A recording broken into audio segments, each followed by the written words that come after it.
우리가 지난 시간에 살펴본 것처럼 이 요셉은 억울한 누명을 쓰고 지금 감옥에 갇혀 있는 그런 내용을 우리에게 오늘 보여주고 있죠. 자, 그런데 요셉이 감옥에 있는 동안에 오늘 뜻하지 않게 40장 말씀 우리가 읽으신 대로 다시 한번 보시면요.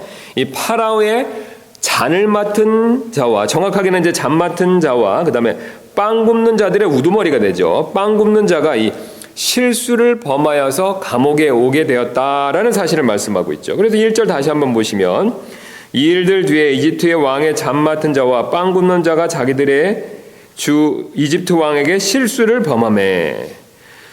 그 시대에 이 두 사람의 직위는요, 사실 이 보통 왕이 매우 신이 많은 사람들이 이 직분을 맡았다라는 것을 여러 정황이 우리에게 그것을 가르쳐주고 있습니다. 왜냐면요, 이 고대 그 당시에는요, 이 독살이 아주 많이 유행했기 때문에 그래서 왕들은요, 이 자신의 생명을 맡길 수 있는 그런 매우 신임할 수 있는 사람들에게만 이 직무를 맡겼다는 것이죠. 우리가 생각하기에는 뭐 옆에서 잔 따라주고 음식 만드는 사람이 뭐 주방장 정도로 이렇게 생각할 수 있는데 사실 그 당시 문화에서는 우리가 생각하는 것 이상의 아주 중요한 직책이었다는 것이죠.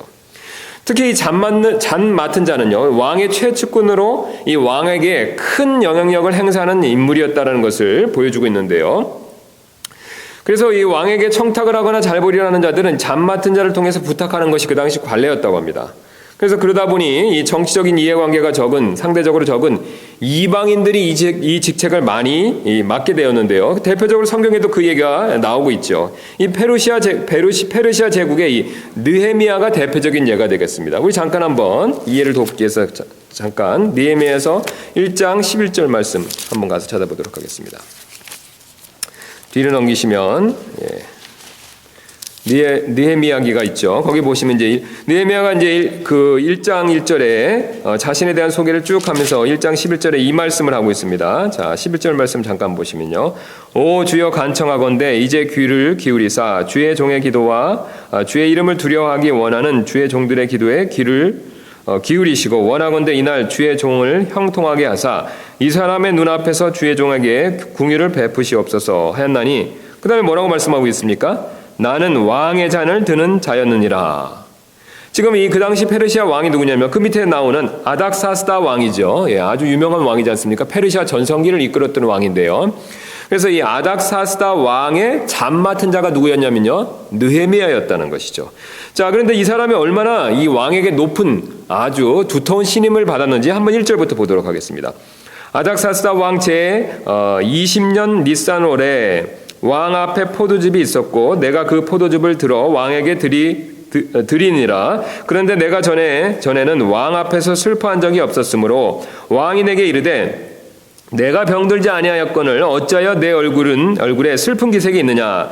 이것은 다름이 아니라 마음의 슬픔이로다 하므로 그때 내가 심히 두려워하며 왕에게 이르되 왕께서는 영원토록 사시옵소서. 그 도시고 내 조상들의 돌무덤이 있는 곳이 피폐하고 그 도시의 문들이 불타 없어졌사오니 어찌하여 내 얼굴에 슬픈 기색이 없사오리까 하매 이에 왕이 내게 이르되 그러면 내가 무엇을 원하느냐 하기에 내가 하늘의 하나님께 기도하고 왕에게 아뢰되 왕께서 만일 기뻐하시고 왕의 종이 왕의 눈앞에서 호의를 입었사오면 왕께서 나를 유다로 내 조상들의 돌무덤이 있는 도시로 보내사 내가 그 도시를 건축하게 하옵소서 하였는데.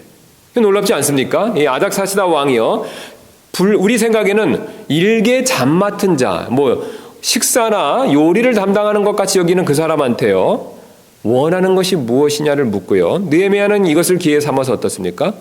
파괴된 예루살렘의 성벽과 성전을 건축하게 해달라고 그런 부탁을 하고 있죠. 그 아닥사스다 왕이 그것을 들어주지 않습니까?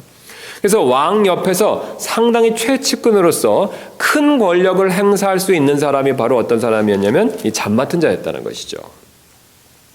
그런데 오늘 바로 그런 두 사람이요. 그러니까 지금으로 치면 바로 이제 청와대 민정수석 비서관 정도, 비서실장 정도 되겠죠. 비서관 정도 되겠죠. 그러니까 상당히 높은 권력이 있는 사람입니다.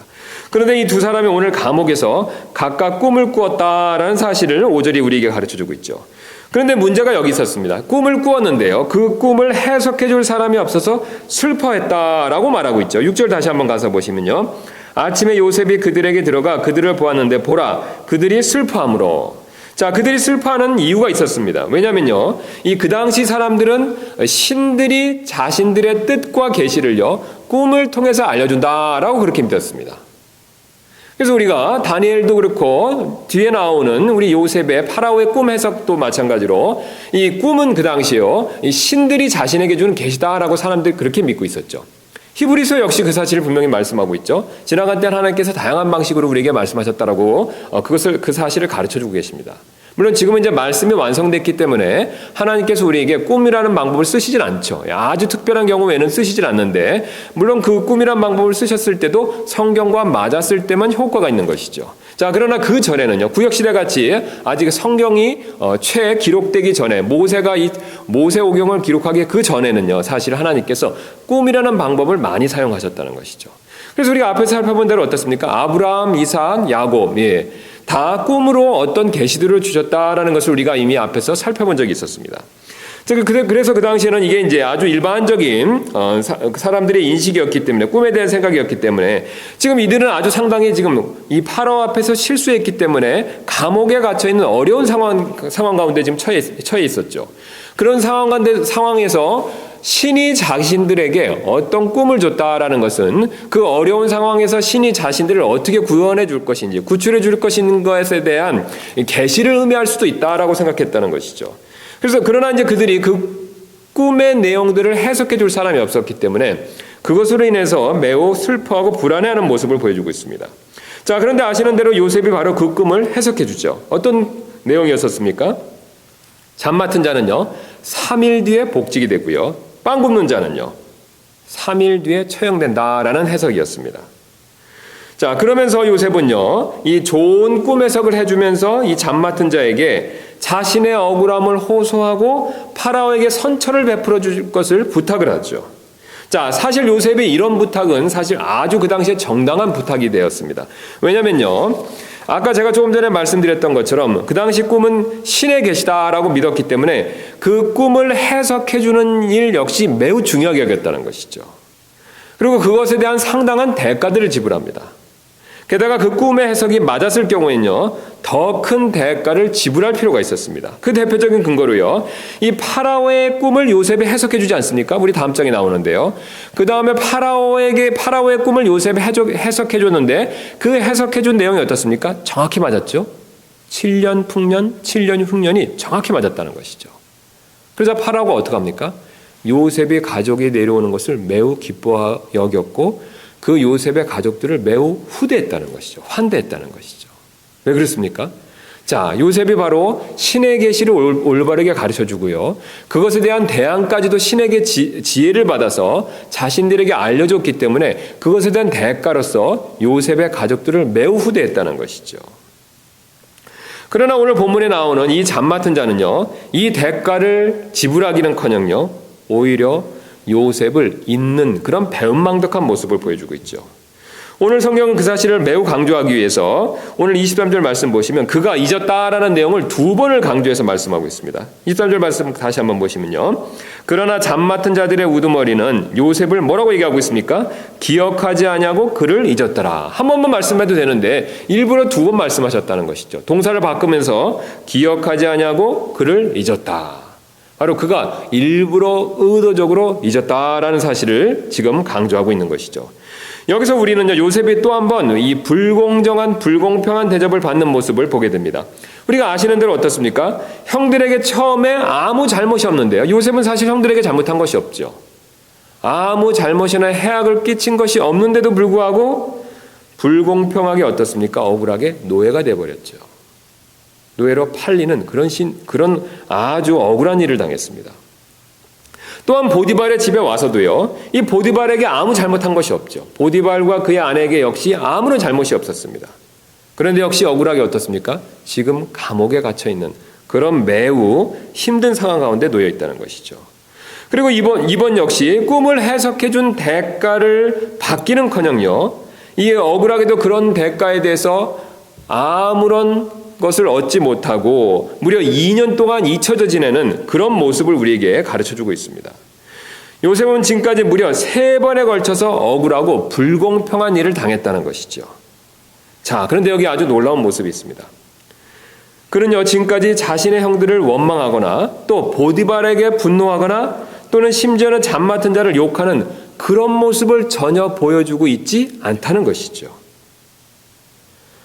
사실 이 아버지의 편애로 화를 낸 그런 자신의 형들과는 정반대의 모습을 보여주고 있다는 것이죠. 지금 요셉의 형들은 어떤 반응을 보였습니까? 물론 아버지 야곱이 잘못해서 이 요셉만 편애하고 자신들에 대해서는 별로 사랑하지 않는 그런 대접을 받았을 때, 그런 불공평한 대접을 받았었을 때 자식들로서요 매우 화나고 화를 내고 그것으로 인해서 어떻습니까? 요셉을 미워하며 요셉을 노예로 파는 그런 일들을 벌였었죠. 그러나 요셉은 전혀 그런 모습을 보여주고 있지 않다는 것입니다. 아무도 미워하지 않고요. 아무도 원망하지 않고 아무에게도 욕하는 그런 모습을 보여주고 있지 않다는 것이죠. 오늘 우리는요 요셉의 이런 모습으로부터 한 가지 중요한 교훈을 배울 수가 있습니다. 바로 어떤 교훈이 되냐면요. 우리는 어떤 상황에서도 요셉처럼 이 쓴 뿌리가 우리의 마음을 사로잡지 못하게 해야 된다는 것이죠. 자, 사실 우리가 살아가다 보면요. 오늘 요셉처럼 이 불공평하고 억울한 대접을 받을 때가 분명히 있습니다. 여러분 그런 경험이 있으시죠? 예, 특히 가까운 사람들로부터 그런 대접을 받을 때가 있지요. 실례로 이 남편이나 아내가 어떻습니까? 남편이나 아내가 서로에 대해서 어떻습니까? 불공평하고 또 잘못된 대접을 해줄 때가 있죠. 아내는 단지 여자라는 이유로 남편으로부터 불공정한 대접을 받을 때가 있습니다. 여자이기 때문에 무시하고 그다음에 모질게 대접받는 일이 분명히 있죠. 그래서 성경에서도 아내를 모질게 대하지 말라라는 그런 경고 말씀이 있지 않습니까? 반대로 남편 역시 아내에게 불공평한 대접을 받을 때가 있습니다. 세상 사람들의 얘기지만요. 흔한 예로 어떻습니까? 남편을 돈 벌어오는 기계처럼 여기는 아내들도 있죠. 예.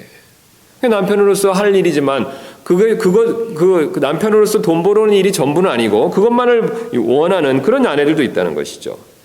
또한 직장에서도 마찬가지가 됩니다. 직장 상사나 동료로부터요. 또 여기는 우리가 좀 다인종이 살고 있기 때문에 인종적으로 또 언어 문제로 인해서 어떻습니까? 불공평하고 불공정한 대우를 받을 때도 있죠. 또한 친구로부터 어떻습니까? 비슷한 경우를 당할 때가 있습니다. 오늘 요셉처럼요. 친구가 배신을 해서 억울한 경우를 당할 때도 분명히 있지요. 심지어는 교회에서도 그런 비슷한 일이 벌어질 때가 있습니다. 외모나 학력이나 재력 때문에요. 이 불공평하게 무시를 당하는 경우가 있다는 것이죠. 사도 야고보는요. 그런 모습을 다음과 같이 말씀하신 적이 있습니다. 야고보서 2장 2절부터 4절 되겠는데요. 제가 읽도록 하겠습니다. 만일 너희의 집회에 금반지를 끼고 아름다운 옷을 입은 사람이 오고 또 허름한 옷을 입은 가난한 사람이 들어올 때에 너희가 화려한 옷을 입은 자에게 관심을 기울이며 그에게 이르되 여기 좋은 자리에 앉으소서 하고 또 그 가난한 자에게 이르되 거기서 있든지 여기 내 발받침 밑에 앉으라 하면 너희가 너희끼리 차별하며 악한 생각으로 판단하는 자가 되지 아니하느냐. 여러분 사실 교회에서 이런 일이 없어야 되지만요. 외모나 재력이나 어떤 겉의 모습 때문에요. 교회에서 서로 차별하면서 그런 불공평한 억울한 대접을 받을 때가 있다는 것이죠. 게다가 이런 경험이요. 한 번 있을 수도 있고 지속적으로 있을 수도 있습니다. 사실 어떤 경우이든 그 결과는 마찬가지가 되죠. 매우 고통스럽다는 것입니다. 마음의 상처가 되죠. 자, 그리고 나도 모르게요. 이런 대접을 받다 보면 어떻습니까? 자신에게 그런 대접을 해준 사람들에 대해서요. 사실 분노와 적개심이 생기죠. 그리고 이런 분노와 적개심이 마음에 쌓이게 되면요. 나도 모르게 이 분노와 원망이 내 마음을 지배하기 시작합니다. 성경은 이렇게 내 마음에 쌓인 분노와 적개심을요. 특별히 쓴 뿌리다라고 그렇게 부르고 있습니다. 왜냐면요. 글자 그대로 이 마음에 쓴 것을 내는 근원 뿌리가 되기 때문에 그렇다는 것이죠. 그래서 이런 쓴 뿌리가 생기지 않도록 조심하라는 경고가 성경에 나와 있죠. 우리 히브리서 12장 15절 말씀 잠깐 가서 보도록 하겠습니다. 이 쓴 뿌리에 대해서 히브리서 12장 15절 경고하고 있는데요. 우리 12장 15절 되겠습니다. 우리 히브리서 기자가 12장 15절에서 이렇게 권면하고 있죠. 부지런히 살펴 하나님의 은혜에 이르지 못하는 자가 없게 하고 그 다음 뭐를 말씀하고 계십니까? 쓴 뿌리가 돋아나 너희를 괴롭게 하거나 그것으로 말미암아 많은 사람이 더럽게 되지 않도록 할지니. 자, 쓴 뿌리가 있는데 그것이 돋아나서 너희 자신을 괴롭게 하거나 그것으로 말미암아 다른 사람을 더럽게 하지 못하게 하라라고 그렇게 경고하고 있죠. 물론 오늘 요셉처럼 어려운 일을 당하면요, 화가 나는 것은 당연한 일이 됩니다. 성경은 화가 나는 것 자체를 죄다라고 말씀하고 있지는 않습니다. 그러나 화가 나더라도요, 화가 난다 하더라도요, 이 화를 계속해서 마음에 담아두면 사실 그때부터 문제가 됩니다. 왜냐면요, 화를 마음에 계속 담아두면요, 이것이 쓴뿌리가 되기 때문에 그렇다는 것이죠. 그래서 사도 바울은요, 에베소 4장 26절부터 24절에서 이렇게 말하고 있습니다. 우리 다 앞으로 좀 가셔서 사도 바울이 또 자세히 한번 이 쓴뿌리에 대해서 설명하는 내용을 살피도록 하겠습니다. 4장 26절부터 27절 말씀 보시면요. 자, 그 사실을 바울이 더 정확하게 자세히 설명해 주는데요. 4장 26절 27절입니다. 너희는 화를 내도 죄는 짓지 말며. 자, 무엇을 말씀하고 계십니까? 화를 내는 것 자체가 죄라고 말씀하시는 것이 아니죠. 화를 내기는 하지만, 화를 낼 수도 있지만, 그 다음에 화를 낸 것이 죄가 되지 않도록 죄는 짓지 말며, 그 다음에 뒤에 마지막에 단서가 붙죠. 해가 지도록 진노하지 말고. 지금 세 가지 사실을 우리에게 분명히 사도 바울이 가르쳐 주시는데요. 첫째, 화내는 것은 죄가 아니라는 것입니다. 두 번째, 화를 낸다 하더라도요, 이게 화가 죄를 짓는 도구가 돼서는 안 된다는 것이죠. 그럼 화가 죄를 짓는 도구가 되지 않기 위해서는요, 마지막에 단서가 있죠. 해가 지도록 진노하지 말고. 자, 그날에 화가 난 일은요, 그날 안에 풀어야 된다는 것입니다. 물론 꼭 해가 질 때 그때까지 시점에 맞춰서 그 시간이 딱 될 때까지 풀어라, 그런 뜻은 아니고요. 그런 기계적인 의미는 아니고요. 화가 날 수 있지만 사람이기 때문에 하나님처럼 의분이나 공분이 생길 수가 있습니다. 오늘 요셉이 그런 경우가 되겠죠. 그래서 화를 내고 분이 날 수 있지만요, 그 화를 절대로 마음에 쌓아둬서는 안 된다는 것이죠. 그 화를 최소한 그날 그 안에 풀 필요가 있다는 것입니다. 왜냐하면요, 이어서 이렇게 말씀하고 계시죠. 20절째 보겠습니다. 마귀에게 틈을 주지 말라. 진노하지 말고 이어서 마귀에게 틈을 주지 말라. 자, 우리가 다시 한번 정리해서 말씀드리면 화를 낼 수가 있습니다. 그러나 화를 품고 있으면요, 계속해서 그 화를 내 마음에 쌓아두면요, 이게 다른 죄로 커진다는 것이죠. 특별히 마귀가 내 안에 쌓아둔 화로 인해서 나를 유혹하고 범죄하게 만드는 그런 도구로, 기회로 삼을 수 있다는 것이죠. 대표적인 예가 있죠. 가인을 우리가 들 수 있습니다. 가인은 인류 최초로 어떤 죄를 지었었습니까? 살인죄를 지었죠. 그런데 그가 살인죄를 짓는 것이 그냥 갑자기 지은 죄가 아니지 않습니까? 먼저 그가 하나님 앞에 잘못된 예물을 드렸습니다. 우리가 그 잘못된 예물을 드리자 아시는 대로 하나님께서 그 예물을 받지 않으셨죠.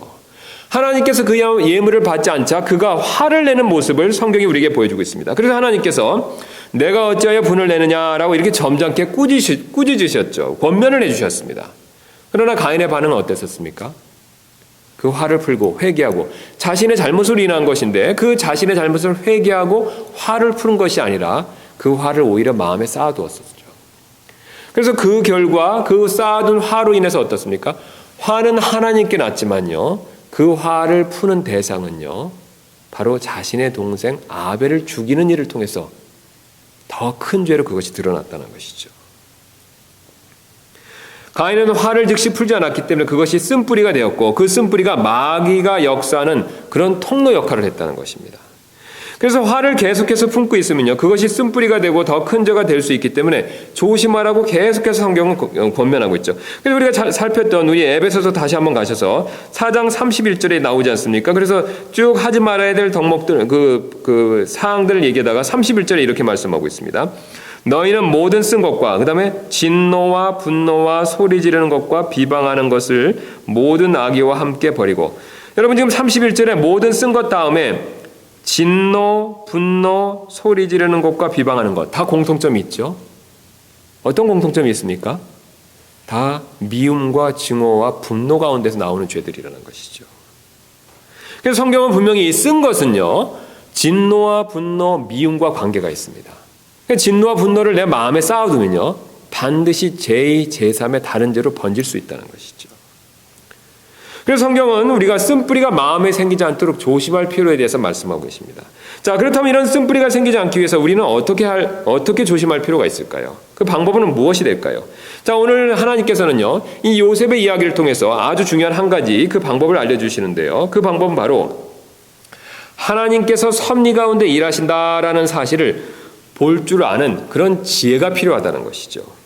오늘 하나님께서는요, 섭리 가운데 일하시는 모습을 우리에게 분명히 보여주고 계십니다. 그럼 다시 한번 우리 창세기 40장 본문을 가시면요, 하나님께서 이 파라오의 잠 맡은 자와 빵 굽는 자에게 꿈을 보여주신 것은요, 이 그들을 위한 것이 아니라 바로 요셉을 위해서 섭리 가운데 하신 일이다 라는 사실을 우리에게 보여주고 있죠. 자, 왜 그랬냐면요, 한번 보시겠습니다. 지금 하나님께서는요, 이 잠 맡은 자와 빵 굽는 자, 이 사람들의 미래가 어떻게 될지 미리 알고 계셨죠. 여러분 이 사실을 믿으시죠? 예. 지금 실수로 감옥에 갇혔습니다. 자, 그 다음에 어떤 일이 벌어질 것을 하나님은 알고 계셨습니까? 3일 뒤에는요, 한 사람은 복직이고 한 사람은 목숨을 잃죠. 하나님이 이것을 미리 알고 계셨습니다. 그래서 알고 계셨기 때문에요, 사실 이 사람들에게 꿈을 꾸게 할 필요가 사실은 원칙적으로 없었죠. 그냥 내버려둬도 어떻습니까? 이 사람들은 감옥에 있다가 3일 뒤에 한 사람은 복직이고요, 한 사람은 생명을 잃습니다. 그런데 신기하게도요, 하나님께서 이 두 사람에게 각각 하루 차이로 꿈을 꾸게 해주셨다는 것이죠. 이 사람들이 이 꿈을 안 꿔도요, 또 사실은 엄밀히 얘기해서 이 꿈에 대한 해석을 몰라도 그 앞으로 3일 뒤에 벌어진 일에는 아무런 변화가 없습니다. 그렇죠? 3일 뒤에 복직되고 3일 뒤에 목숨을 잃는 일에는 아무 변화가 없다는 것입니다. 이 두 사람의 운명에 있어서는요, 아무 변화가 없다는 것이죠. 그러나 하나님께서는요, 요셉을 위해서, 이 사람들이 아니라 요셉을 위해서 일부러 이 사람들에게 꿈을 꾸게 하셨다는 것이죠. 꿈을 통해서 3일 뒤에 이 사람들의 운명을 알려주신 것이죠. 자, 그래서 하나님께서 이 요셉을 위해서 그 꿈을 꾸도록 해주셨다라는 것을 지금 우리에게 가르쳐 주고 계시죠. 그 다음에 또 요셉은요, 이 꿈을 해석할 수 있는 기회를 갖고 이 꿈을 해석함으로써 어떻습니까? 바로 하나님께서 예배해 놓으신 다음 단계인 바로 파라오의 총리직에 한 걸음 더 나아갈 수 있는 기회를 마련해 주신 것이죠. 이뿐만이 아닙니다. 그리고 잔을 맡은 관리의 이 긍정적인 꿈이 먼저 요셉에게 말해지도록 또한 하나님께서 섭리 가운데 일하셨다는 것이죠. 왜 그러냐면요, 여기 한번 보시기 바랍니다. 40장 16절 말씀 보시면, 빵 굽는 자들의 우두머리가 그 해석이 좋은 것을 보고 요셉에게 이르되, 지금 이 순서가 참 아주 놀라운데요, 잠 맡은 자가 먼저 자신의 꿈을 얘기합니다. 그런데 그 해석의 내용이 어떻습니까? 부정적인 것이 아니라 긍정적이죠. 매우 좋았죠. 3일 뒤에 복직입니다. 이게 매우 좋은 내용을 듣고 어떻습니까? 빵 맡은 자가 자신의 꿈 얘기를 하죠.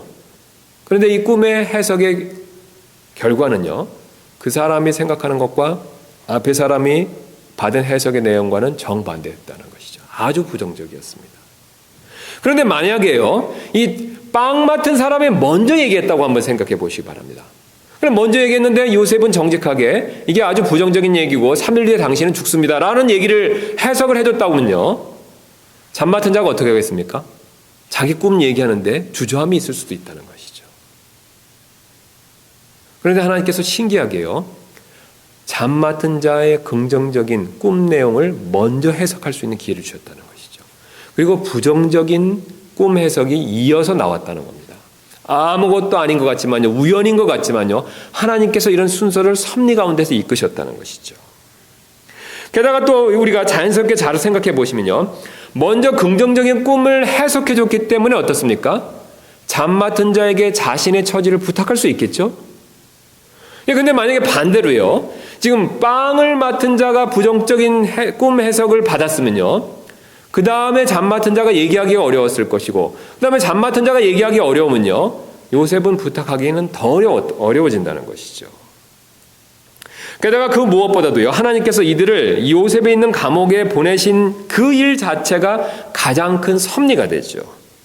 자, 요셉은 누명 쓴 일 때문에 감옥에 왔습니다. 그런데 흥미롭게도요, 신기하게도 이들 역시 어떻습니까? 큰 죄가 아니라 실수한 일로 인해서 감옥에 왔죠. 이 두 사람은요, 한 사람은 누명을 쓰고 감옥에 왔고, 두 사람은요, 실수한 일로 인해서 감옥에 와서 서로 만났다는 겁니다. 그리고 하나님께서는요, 이 관리들에겐, 이 실수로운 관리들에게는 어떻습니까? 꿈을 주시고요, 또 그 다음에 이 누명을 쓰고 온 요셉에게는 어떻습니까? 이 꿈을 해석할 수 있는 능력을 주셨죠. 8절에 요셉이 이 사실을 고백하고 있습니다. 이게 자신의 힘으로 했다는 것이 아니라는 것을 분명히 고백하죠. 8절 보시면, 그들이 그에게 이르되 우리가 꿈을 꾸었으나 그것을 해석할 자가 없도다 하거늘 요셉이 그들에게 이르되 뭐라고 얘기하고 있습니까? 해석은 하나님께 속한 일이 아니니까. 지금 자신이 해석하는데 그 해석할 수 있는 능력을 누구에게부터 받았다는 것입니까? 주님께로부터 받았다는 것이죠. 꿈은 하나님이 주시고요. 해석하는 능력 역시 하나님께서 요셉에게 주셨다는 것이죠. 그리고 잠 맡은 자는 3일 뒤에 복직하고 요셉은 좀 시간이 걸리지만 2년 뒤에 총리가 됩니다. 여러분 어떻습니까? 이것 자체가 어떻습니까? 완벽한 하나님의 섭리다라는 것을 보여주고 있죠. 하나님께서는 이 섭리 가운데 실수 없이 하나하나 모든 이런 사건들을 안배하셔서 지금 합력하여서 선을 이루시는 모습을 분명히 보여주고 있죠. 사실 우리가요, 이 사실을 믿는다면 비록 억울한 일을 당해서 화가 난다고 하더라도요, 이 쓴뿌리가 되기 전에 이를 우리가 풀 수가 있습니다. 오늘 요셉은 이것을 믿었던 사람이 됩니다. 그는 하나님께서 지금까지 합력하여 선을 이루신다라는 사실을 경험적으로 이미 알고 있었죠. 어떻게 그걸 알 수 있었습니까? 자, 보디발의 노예가 됐지만요. 안타깝게 억울한 그 형들의 미움을 받아서 보디발의 노예가 됐지만 어떻습니까? 하나님께서 함께 해주셨죠. 하나님께서 함께 해주셔서 어떻습니까? 그 집에서 제일 높은 바로 보디발 다음 2인자가 되는 그런 하나님의 합력하여 선을 이루시는 일을 경험해 봤었습니다. 물론 또 하나님께서 감옥에 갇히는 일을 섭리 가운데 허락하셨지만요. 그곳에서 어떻습니까? 우리가 지난 시간 살핀 것처럼 하나님께서 또 함께 해주셔서 어떻습니까? 그 감옥에서 관리하는 일을 또 맡게 됐다는 것이죠. 역시 요셉은 또 한번 하나님께서 합력하여 선을 이루신다라는 것을 경험했었죠. 게다가 오늘 본문 말씀 보면요. 또 한 번 이 파라오의 관리의 꿈을 해석해주는 능력을 하나님께서 주셨다라는 것을 경험했었죠. 요셉은 이처럼요, 하나님께서 지난 11년간, 지금 요셉의 시점이 딱 이 요셉이 지금 28살이 됩니다. 왜냐하면 우리 41장 1절 보겠습니다. 만 2년이 끝난 뒤에 파라오가 꿈을 꾸니라. 그래서 요셉의 30살의 총리가 되죠. 그래서 이 꿈의 해석이 있었던 일은요, 2년 뒤가 됩니다. 그러면 17세에 그가 팔려와서요, 28살이 됐으니까 이 감옥에 몇 년이 있었고 파라오의 집에 몇 년이 있었는지 정확히 우리가 양쪽을 나눠서 알 수는 없지만요. 파라오의 집에 있었고 또 보디발의 집에 있었고 또 보디발의 감옥에 있었던 기간이 총 11년이 된다는 것이죠. 그런 11년 동안요. 어려움이 있었지만 그 어려움 가운데서 하나님께서 하나씩 합력하여 선을 이루시는 일을 무려 3번이나 경험했다는 것이죠. 요셉은요, 이 사실을 계속해서 경험했기 때문에 결코 낙심하거나 다른 사람에 대해서 분노를 품지 않는 모습을 보여주고 있습니다.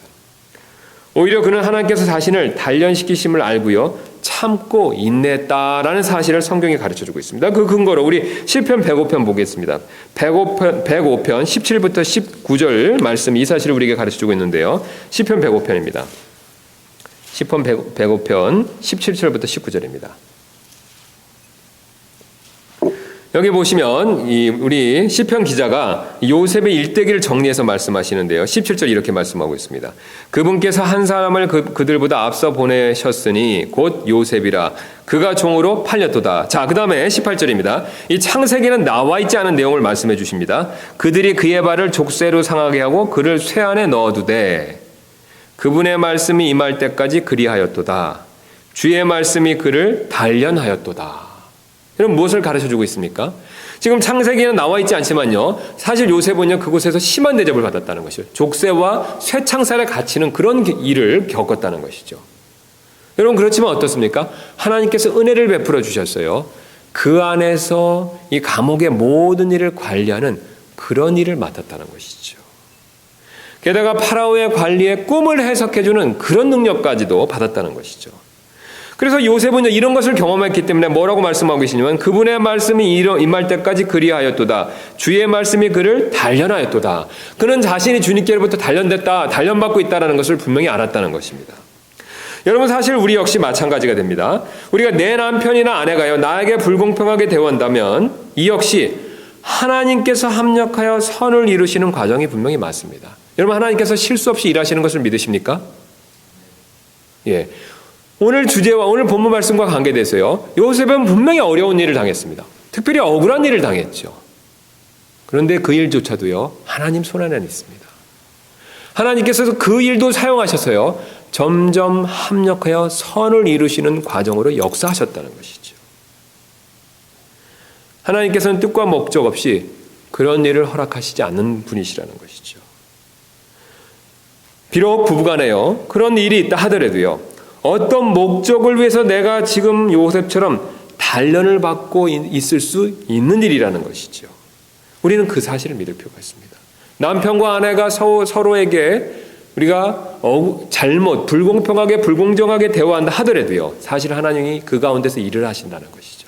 합력하여 선을 이루시기 위해서 그것을 사용하고 계신다는 것이죠. 내 직장 동료가 나를 억울하게 대화한다 하더라도 역시 마찬가지가 됩니다. 그 구체적인 결과, 하나님께서 어떻게 해서 궁극적으로 합력하여 선을 이루실지, 우리는 그 내용을 미래를 앞날을 내다볼 수 없기 때문에 그 구체적인 결과는 지금 당장 알 수는 없습니다. 여러분, 그러나 한 가지 분명히 알 수 있는 것이 있죠. 바로 궁극적으로, 결과적으로는요, 주님께서 그 모든 일을 사용하셔서 합력하여 선을 이루신다는 것이죠. 우리가 이 사실만큼은 분명히 알 수 있습니다. 여러분, 우리가 그 사실을 어떻게 알 수 있습니까? 하나님께서 자신의 말씀을 통해서 이것에 대한 분명한 약속을 주셨죠. 우리 잘 아시는 대로 로마서 8장 28절, 하나님이 이런 약속을 우리에게 분명히 주셨습니다. 우리가 알거니와 하나님을 사랑하는 자들, 곧 그분의 목적에 따라 부르심을 받은 자들에게는 모든 것이 합력하여 선을 이루느니라. 여러분, 이 약속의 말씀을 믿으십니까?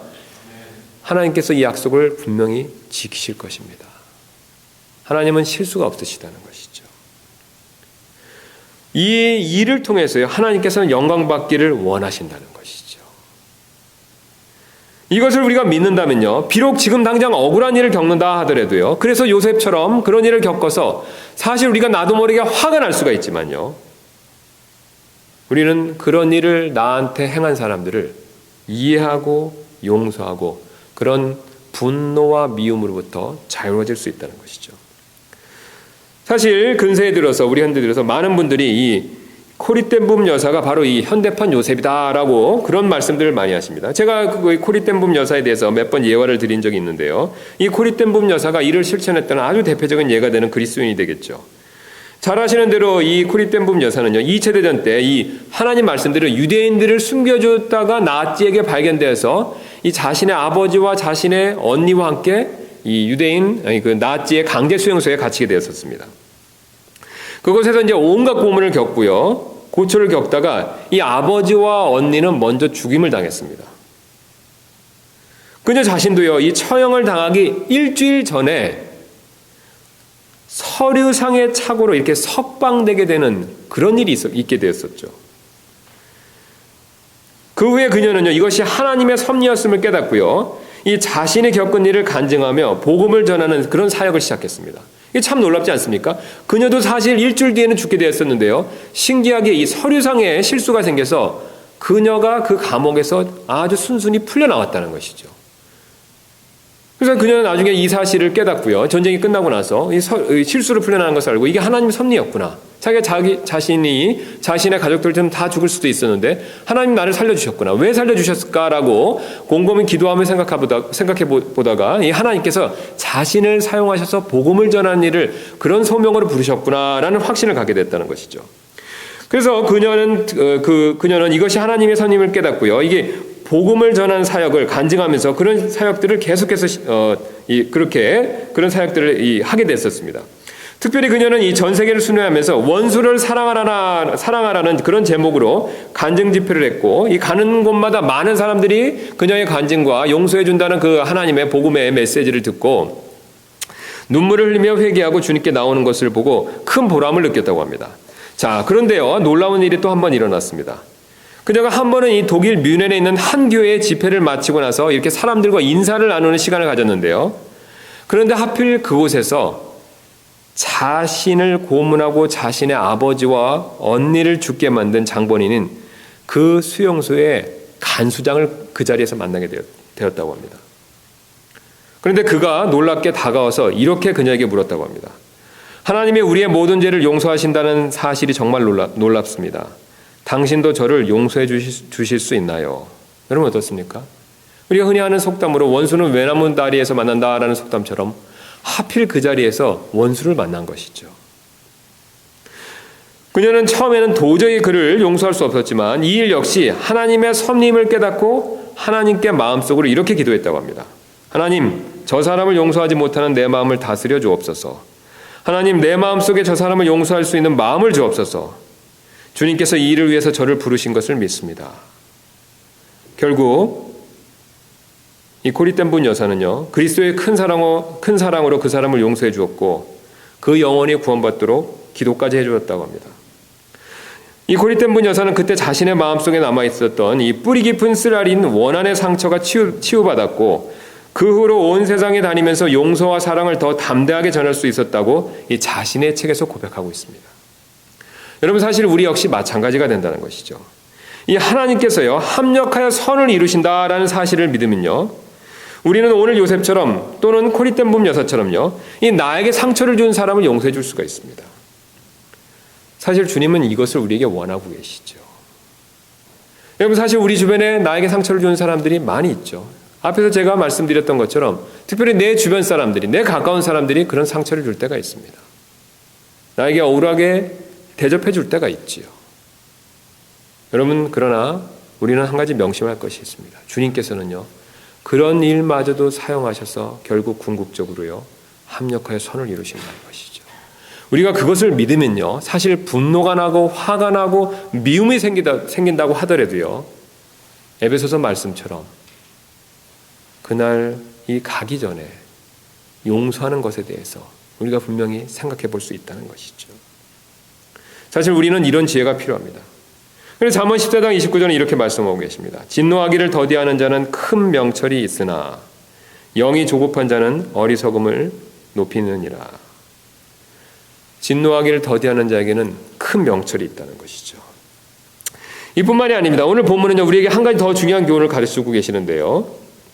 바로 그 중요한 교훈은 어떤 것이 되냐면 우리는 사람 대신 하나님만을 의지해야 한다라는 사실을 알려주고 계시죠. 오늘 요셉이 잠 맡은 자를 의지하는 마음이 있었다면요, 그가 자신을 잊었을 때, 그 잠 맡은 자가 요셉 자신을 잊어버렸었을 때, 그 자신이 베푼 은혜를 그것을 기억하지 못했었을 때, 사실 요셉은 어떻습니까? 쉽게 분노와 원망에 사로잡힐 수밖에 없었다는 것이죠. 자, 그러나 요셉은요, 우리가 아시는 대로 사람을 의지하는 사람이 아니었었습니다. 하나님을 철저히 의지하는 사람이었었죠. 그래서 그는 주님을 철저하게 의지했기 때문에요, 이런 마음의 쓴뿌리에 쉽게 빠지지 않는 모습을 보여주고 있죠. 사실 여러분, 우리 역시 마찬가지가 됩니다. 우리가 내 주변 사람들에게 억울한 일을 당했을 때요, 특히 화가 나는 이유는요, 바로 내가 믿고 의지하는 사람들이기 때문에 그렇다는 것이죠. 여러분, 남편이나 아내가요, 서로에게 억울한 일이라고 불공평하고 불공정한 일을 했었을 때 화가 더 많이 납니다. 왜 그렇습니까? 내가 의지하는 남편이나 아내이기 때문에 그렇다는 것이죠. 직장에서도 마찬가지가 되지 않습니까? 다른 사람도 아닌 내가 믿고 신뢰하는 직장 동료가요, 나를 억울하게 다루면요, 사실 더 화가 날 수밖에 없죠. 물론 교회에서도 마찬가지가 됩니다.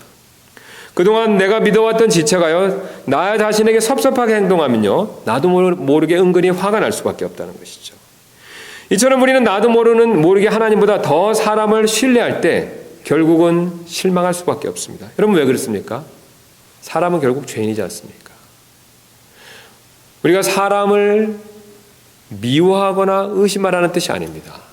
그러나 우리가요, 내 주변에 있는 사람을 하나님보다 더 앞에 두고 그 내 주변에 있는 사람을 하나님보다 더 신뢰했었을 때 사실 나도 모르게 내 주변에 있는 그 사람들의 죄성으로 인해서 우리는 사실 실망할 수가 있다는 것이죠.